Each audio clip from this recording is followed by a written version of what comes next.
I've got some good news and bad news about the Unihertz Titan 2. Well, it's available. Well, kind of. You can go ahead and fund it through the Kickstarter, which got 100% funded, I think, in like less than 20 minutes or something. It was super crazy. The bad news is my review sample was supposed to be here over a week ago, and apparently it's lost in the mail.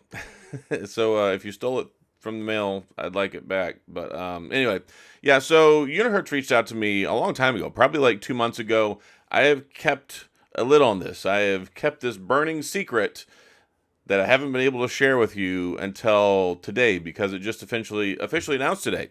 And I'm really excited about it. It looks like the last Titan, but more Passport-esque this go around. And there's even a little screen on the back, which you can do like pull down, check some menu settings, and it works as a clock. And I don't know what all else it does, but I'm really excited about the phone. And I really wish that mine was here because I was expecting to have a review for you folks today. And I've had a lot of people asking me, where's your video out? Where's your video out? Haven't you been talking about this? Like, what's the deal? So, yeah, officially today, Unihertz, they emailed me and they're like, yeah, the tracking hasn't updated in 5 days. You should probably call the shipping company. So, yeah, I don't think mine's going to be here anytime soon. I might have to have them send me another one if that's even possible.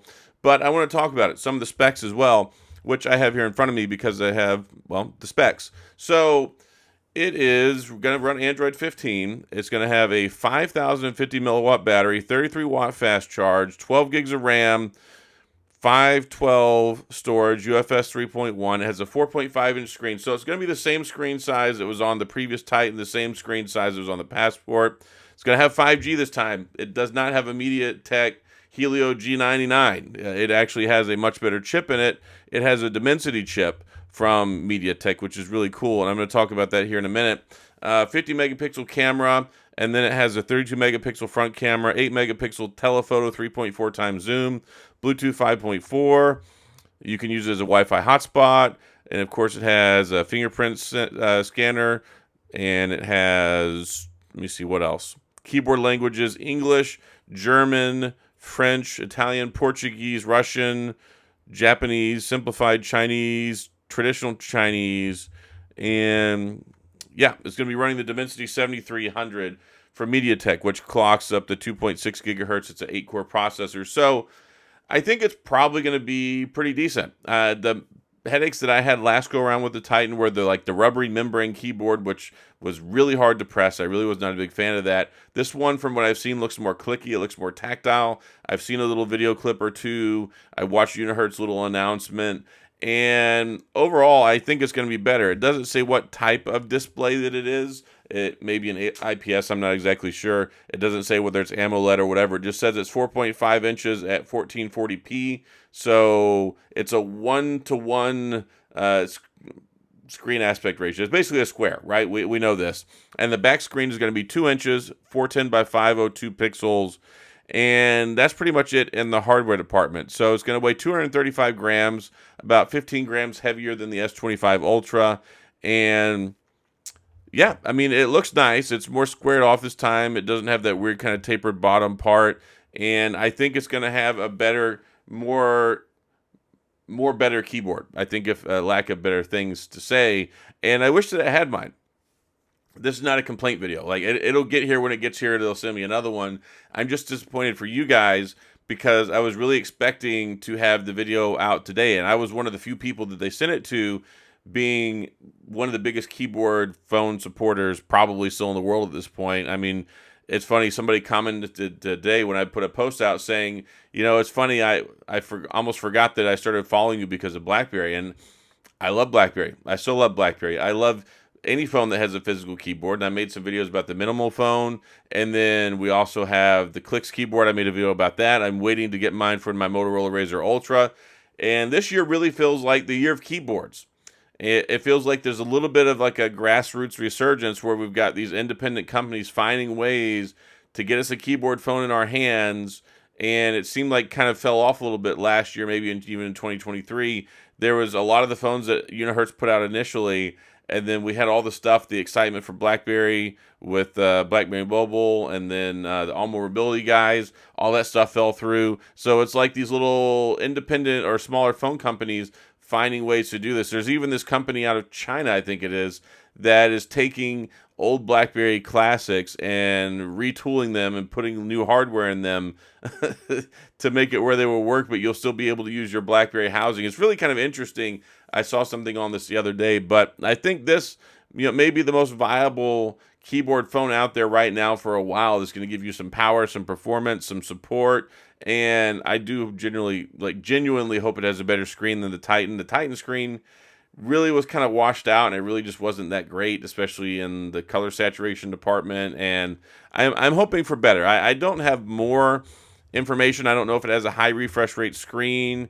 I don't know if it's an IPS, a TFT, an OLED, or what's going on here, but it is something where, I'm excited about it. It has NFC, so you can do your wireless contactless payments. It will have an infrared port. It supports USB OTG, which means you can plug in a USB drive to the bottom of it with the adapter, and an FM radio built in as well, which of course means it'll have a headphone jack, so you can plug in your earphones, which work as the antenna. It's really weird how it does that, but I'm excited about it. I can't wait for mine to get here so I can test it out, but I wanted to talk about this because there's so many of you guys and gals out there that still follow my channel or have followed me in the past because of my BlackBerry phone videos, other keyboard phone videos. I covered the Unihertz Titan, the Titan Pocket, the Titan Pocket Slim, or the Titan Slim.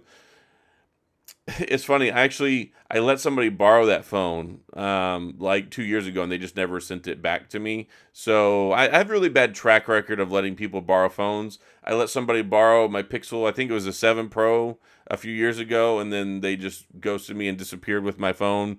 And then I let somebody else after that borrow my Titan Slim, and then they disappeared, never gave me back my phone. So I need to quit letting people borrow phones to help them so they can make videos for their channel. Call me crazy for being, humanitarian and trying to help other people with their channels. But yes, the Titan 2, it looks good on paper.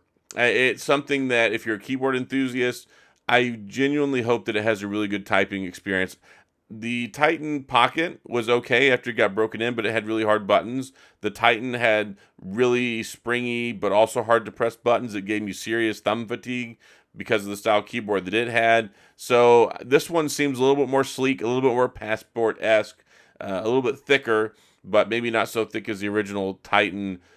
This one seems like maybe it's less of a rugged phone and more of actually like a legit keyboard phone experience that maybe more people could enjoy. So I'm excited about it. I just wanted to let y'all know what was going on, why mine is not here. I got to get on the horn tomorrow and try and call whatever this Chinese shipping company or whoever it is that has it at this point. It got shipped out, I think, like a week and a half ago, maybe longer than that.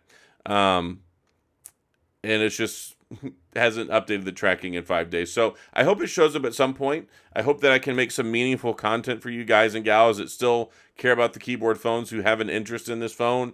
I just want to let you know, look, I am getting it. I've been keeping the secret for a long time, and I was really, really excited to make a video about it this week for y'all. So, at least the Kickstarter's here. At least I have the information on it, so I could go ahead and make this video and tell y'all what the specs are, give you some kind of initial information on it based on my thoughts, and, we'll go from there. But, yeah, let me know if you're interested. Let me know if you still care about keyboard phones. I do think we're having a bit of a resurgence in the keyboard phone department. People realize, at least at some level, that some people do care about them. The Titan 2, good example. And then the Clicks keyboard case is great for the iPhone. They've got it for Pixel phone support as well for the Pixel 9. And then now we've got it for the Motorola Razr 2, where it really does feel like it should be kind of a BlackBerry-esque experience, because whenever the phone is closed, you have that 4-inch screen on the front. That's perfect, because you can do so much on the front of that screen, and then you get the keyboard case that goes along with it. So I'm supposed to get that soon, hopefully, as well. A lot of people have been asking about that. I'm working on getting one of those right now so I can make a video about that as well and cover that, because I do love the Razr phones, and the Clicks keyboard case is just like the perfect thing you could get to go with that if you're a keyboard lover. So lots of cool keyboard stuff. More coming. More happy is coming. And that's all I got. But if you have any questions, comments, gripes, concerns, complaints, all that stuff, please, of course, go to the comment section. I'll do my best to get back with you. If you enjoyed the video, please hit the like and the subscribe button and a little notification bell if you want updates when new videos come out. And as always, thanks for being here. I appreciate you watching, and I'll see you guys next time.